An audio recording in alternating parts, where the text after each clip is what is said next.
ਜਿਵੇਂ ਕਿ ਭਾਈ ਕਮੈਂਟ ਕਰਦੇ ਪਏ ਨੇ ਔਰ ਵੀਡੀਓ ਬਣਦੀ ਜਾਂਦੀ ਪਈ ਏ। ਕੋਸ਼ਿਸ਼ ਕਰ ਰਹੇ ਹਾਂ ਕਿ ਦਿਨ ਦੇ ਵਿੱਚ 2-2 ਵੀਡੀਓ ਅਪਲੋਡ ਕਰ ਰਹੇ ਹਾਂ। ਹੁਕਮ ਆਈ ਸੈयद अली अब्बास शाह जी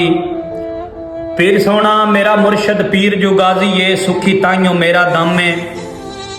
मेरा पीर गाजी मैं नौकर दे नेड़े होन ना देंदा गम में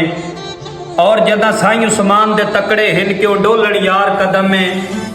जिस दिल च प्यारे गाजी दा उत्थे डर दा केड़ा कम में। और दूसरा दौड़ा शामल मलिक फराम गोड़ शरीफ गोड़ आलिया बगल इंजे भी मर गया जे लजपाली दा पे सजन करें दिन धोखे दुश्मन दे संग नाल सजना नूं पे लुटण दे लभदे न मौके सीना सजन दा सजन पे चीरदे ने बण तीर अखीर तो नोके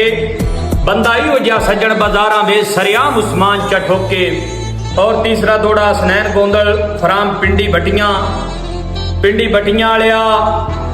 भावें तू बंदा लोड़ तो मोड़ बनाए सिर कदमी धरना बनदा है तैनू वेख के सजन रकीब दे घर मेरा मातम करना बनदा है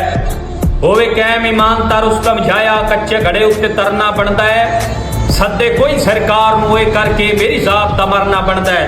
सारे वीर वीडियो वेख के थल्ले कमेंट करके वीडियो नूं शेयर लाजमी कीता करो ताकि तुहाडी वीडियो दा टाइम बन जावे और इंशाअल्लाह हर भाई दी वीडियो बन सी।